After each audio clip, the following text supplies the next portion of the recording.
The American people should be extremely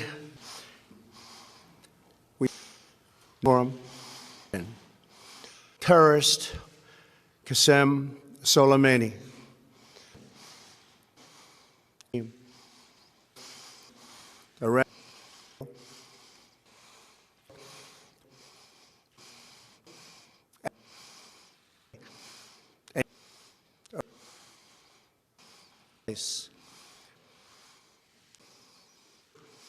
Not be tolerated any longer. To these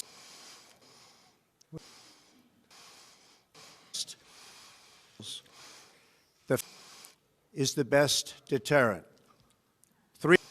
Way.